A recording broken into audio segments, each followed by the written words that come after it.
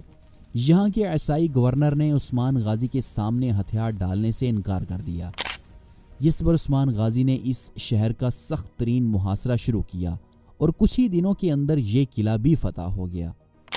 ان فتوحات کے بعد عثمان غازی اپنی فوج کے ساتھ واپس کاراچا حصار قلعے کی جانب روانہ ہوئے۔ جب عثمان غازی اپنی فوج کے ساتھ بازنطینی قلعوں کی فتوحات میں مصروف تھے تو اس دوران چاودار تاتار نے موقع غنیمت سمجھتے ہوئے سلطنت عثمانیہ پر حملہ کر دیا تھا۔ یہ چاودار قتل و غارت گری کے لیے بہت مشہور تھے۔ چاودار درمیان کے راستے عثمانی سرزمین میں داخل ہوا تھا اور اس نے بازاروں کو لوٹ لیا اور عام شہریوں کا قتل عام کیا۔ اس حملے کی خبر جب کاراچا حصار قلعے میں عثمان غازی کے بیٹے اورحان کو ملی تو وہ مخص چند 100 سپاہیوں کے ساتھ کاراچا حصار قلعے سے ان وحشی ڈاکوؤں کا کام تمام کرنے کے لیے نکلے۔ شہزادے اورخان نے اپنے مجاہدین کے ساتھ ان ڈاکوؤں پر گھات لگا کر حملہ کیا۔ ان میں سے بیشتر کو موت کے گھاٹ اتار دیا گیا، جبکہ باقی ڈاکوؤں کو اورحان نے زندہ پکڑ لیا اور چاند ایک ہی زندہ جان بچا کر بھاگنے میں کامیاب ہوئے۔ اس فتح کے بعد عثمان غازی کا بیٹا اورحان قیدی ڈاکوؤں کو اپنے ساتھ کاراچا حصار شہر لے آیا۔ یہاں اورخان کا شاندار استقبال کیا گیا۔ اس دوران عثمان غازی بھی اپنی فوج کے ساتھ کاراچا حصار قلعے میں پہنچ چکے تھے، اور جب عثمان غازی کو اپنے اس بیٹے کی فتح کی خوشخبری ملی تو وہ بہت حیران ہوئے۔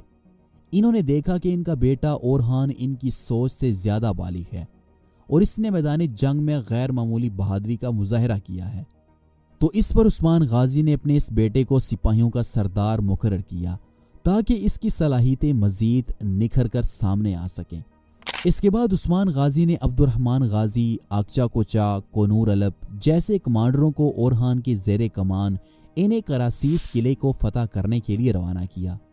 یہ شہر انتہائی ناقابل تسخیر جگہ پر موجود تھا، جہاں پر اس کے ایک طرف تو پانی تھا جبکہ باقی اطراف زمین تھی۔ عثمان غازی نے اپنے بیٹے کو یہ مہم اس لیے سونپی تاکہ اس کی جنگی صلاحیتیں مزید کھل کر سامنے آئیں۔